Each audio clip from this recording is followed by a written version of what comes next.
सत साहिब भाइयों और बहनों, आज हम लेकर आए हैं आपके लिए एक ऐसी मार्मिक कथा जिसके अंतर्गत पिता भक्ति में लीन थे और उनका पुत्र उनके पैरों के नीचे आकर मृत्यु को प्राप्त हो गया।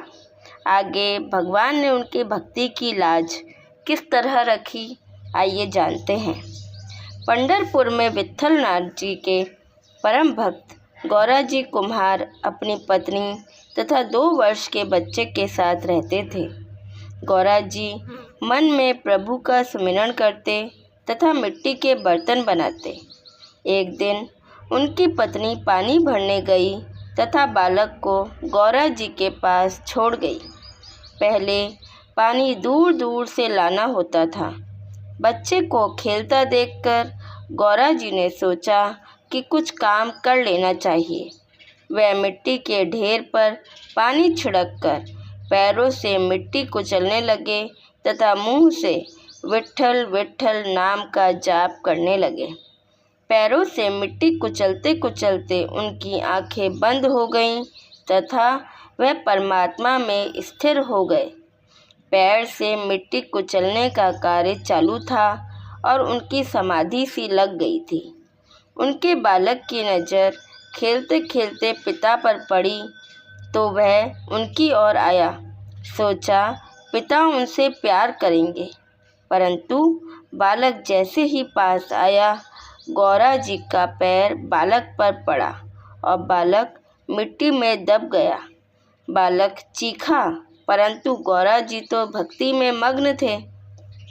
बालक की आवाज़ उनके कानों तक नहीं पहुंची तथा बालक मिट्टी में मिल गया।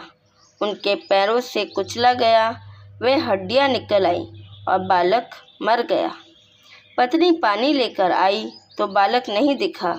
हर जगह ढूंढने लगी। उसके रोने पर आसपास के लोग इकट्ठे हो गए। गौराजी तो भक्ति में मग्न थे, उन्हें कोई होश नहीं था, परंतु जब पत्नी ने उन्हें स्पर्श किया, वह हिलाया तो उनकी समाधि टूट गई। जब उन्होंने पड़ोसियों व गांव वालों को देखा तो पूछने लगे कि क्या हुआ। तो पत्नी ने पूछा कि बालक को आपके पास छोड़कर गई थी, वह बालक कहाँ है? बालक मिल नहीं रहा है। तभी अचानक पत्नी की दृष्टि मिट्टी पर पड़ी तो देखा कि बालक की हड्डियां निकल गई हैं तथा मिट्टी में मरा पड़ा है। जब यह दृश्य देखा तो उनकी पत्नी जोर जोर से रोने लगी। पड़ोसी भी गौराजी को कहने लगे कि ऐसी भक्ति किस काम की? बालक पैरों में कुचला गया, फिर भी पता न लगा। तब गौराजी को भला बुरा कहने लगे। उनकी पत्नी के मुख से भी पुत्र मुँह में गौराजी को ईश्वर भक्ति के विरुद्ध बुरे शब्द निकल गए। जब पत्नी ने कहा तो गौराजी को बुरा लगा तथा कहने लगे कि बालक का समय आ गया होगा, इसलिए चला गया। यह जीवन स्वप्न है, इसलिए चिंता न कर। प्रभु जो करता है अच्छा ही करता है, अतः शोक न कर। प्रभु ने जब देखा तो भक्त की परेशानी दूर करने के लिए भगवान योगी का रूप धारण कर गौराजी के द्वार पर आए तथा अलग जगाई। गौराजी की पत्नी का नियम था कि घर आए अतिथि को भोजन कराए बिना कभी भी जाने नहीं देती थी। द्वार पर साधु को आया देखकर उसने पुत्र को वस्त्र से ढक दिया तथा योगी को आसन देकर भोजन बनाने रसोई घर में गई। भोजन बनाने के बाद योगी को जीवने की प्रार्थना की। तब योगी ने कहा कि तेरे पुत्र को बुला, और जब तक तेरा पुत्र नहीं आएगा मैं भोजन नहीं करूँगा। तब गौराजी की पत्नी कहने लगी कि बालक तो खेलने गया है, आप भोजन कर लें, बालक बाद में खा लेगा। परंतु योगी जिद करने लगे कि तुम्हारे पुत्र के बिना मैं नहीं खाऊंगा। तो गौराजी की पत्नी ने कहा कि बालक मेहमान गया है, यह कहकर रोने लगी। तब योगी ने पुत्र की लाश पर से कपड़ा खींचा और बोले कि झूठ क्यों बोल रही है, तुम्हारा लड़का तो यह रहा। जैसे ही कपड़ा खींचा बालक उठ बैठा। मृत्यु को प्राप्त हुआ बालक जीवित हो गया। जब गौरा जी को पुत्र के जीवित होने का समाचार सुनाने उनकी पत्नी पहुंची तो गौरा जी अपनी पत्नी पर गुस्सा हुए तथा कहा कि तुम्हारे कारण मेरे प्रभु को इस पृथ्वी पर वैकुंठ छोड़कर आना पड़ा। यदि तुमने मेरी प्रभु भक्ति के बारे में भला बुरा ना कहा होता तो आज मेरे प्रभु को कष्ट न होता। तेरे कारण मेरे प्रभु को दुख सहना पड़ा है, इसलिए आज से तुम मेरी पत्नी नहीं हो, आज से तुम मेरी माता के समान हो। जैसे ही उनकी पत्नी ने यह सुना वह बेहोश होकर गिर गई। जब होश आया तब सोचने लगी कि कोई दूसरी स्त्री विवाह करके आएगी तो पति को तकलीफ होगी, क्यों ना इनके साथ मेरी बहन की ही शादी करवा दूं, जिससे ठीक रहेगा। ऐसा सोचकर वह अपने पीहर गई तथा माँ से बोली कि तुम्हारे जवाई को फिर से शादी करने की इच्छा है, अतः मेरी छोटी बहन की शादी इनके साथ करवा दो। माँ ने सोचा कि बड़ी बेटी सुखी है, जवाई भी अच्छे हैं, अतः उन्होंने छोटी बेटी का संबंध करने में तनिक भी नहीं सोचा तथा ब्राह्मण से नारियल विवाह के लिए भिजवाया। अब पत्नी के आग्रह के कारण गौरा जी ने विवाह करना स्वीकार कर लिया। विवाह के बाद विदाई के वक्त सासू जी ने जवाई से कहा कि तुम जैसे मेरी बड़ी बेटी को अच्छे से रखते हो वैसे ही मेरी छोटी बेटी को भी रखना। तब गौरा जी ने कहा कि बड़ी बेटी तो माँ समान है तो छोटी बहन भी। शादी के बाद भक्त जी घर के कार्यों में लग गए। थोड़े दिनों तक जब पत्नी की बहन को पति सुख नहीं मिला तो वह लोगों से बातें करने लगी कि उसे पति सुख नहीं मिला तथा बड़ी बहन के कारण मेरी ज़िंदगी खराब हो गई। धीरे धीरे जब यह बात बड़ी बहन ने सुनी कि गौरा जी उसकी छोटी बहन के साथ पत्नी का संबंध नहीं रखते हैं तो उसे बड़ा दुख हुआ तथा उसने दोनों में प्रेम हो ऐसी युक्ति सोची।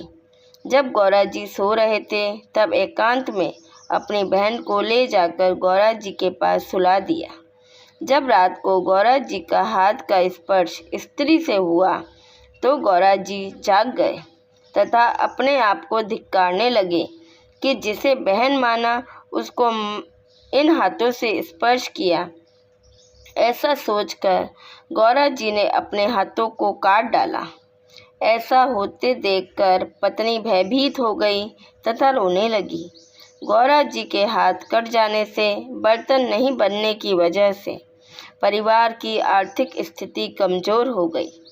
जब भगवान ने देखा कि भक्त की आर्थिक स्थिति कमज़ोर हो गई है तो भक्त की परेशानियों को दूर करने के लिए भगवान विट्ठलनाथ ने कमलानाथ नामक कुम्हार का वेश धरा, गरुड़ को गधा बनाया तथा लक्ष्मी जी को कुम्हारन बनाया और गौरा जी के घर पर आकर रहने लगे। भगत जी, मेरे देश में अकाल पड़ा है, अतः हम इधर आ गए हैं, हमें नौकरी पर रख लो। गौरा जी ने कहा, मैं गरीब हूँ, भला मैं तुम्हें क्या दे सकता हूँ, तुम किसी और के पास जाकर नौकरी कर लो। तब भगवान बोले कि मुझे पैसे नहीं चाहिए, केवल 2 वक्त का भोजन दे देना। गौरा जी ने हामी भर दी। भगवान सुंदर बर्तन बनाने लगे जिससे गौरा जी की आय भी बढ़ गई।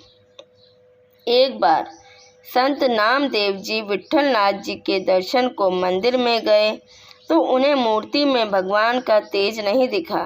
तो भगवान का दर्शन करने के लिए नामदेव जी ने जैसे ही ध्यान लगाया तब पता चला कि भगवान तो गौरा जी कुम्हार के यहाँ नौकरी कर रहे हैं। तो नामदेव जी गौरा जी के घर पर गए। भक्त नामदेव जी को आता देखकर गौरा जी प्रसन्न हुए और आसन दिया। तभी भगवान नामदेव जी को आता देखकर मिट्टी के पीछे छिप गए तथा बाद में मंदिर चले गए। जब नामदेव जी ने गौरा जी को बताया कि तुमने भगवान को तकलीफ़ दी है, तुम्हारे यहाँ भगवान नौकरी कर रहे हैं, तो गौरा जी पश्चाताप करने लगे। फिर अपनी पत्नी व पुत्र के साथ भगवान के पास गए तथा भगवान से क्षमा याचना करने लगे। तब भगवान ने पूछा कि तुम अपनी पत्नी के साथ संबंध क्यों नहीं रखते हो? तब गौरा जी ने बताया कि सासू जी के वचन के कारण मैं संबंध नहीं रख सकता। भगवान ने कहा कि पहली पत्नी का त्याग किया, उसका भी निमित्त तुमने मुझे बनाया है, अतः आज से मेरी आज्ञा है कि तुम दोनों स्त्रियों के साथ प्रसन्न रहो। तभी गौरा जी के हाथ भी ठीक हो गए। भक्त गौरा जी अच्छे से अपनी दोनों पत्नियों व बच्चे के साथ अच्छे से रहने लगे। हमारे साथ बने रहने के लिए धन्यवाद। सत साहिब।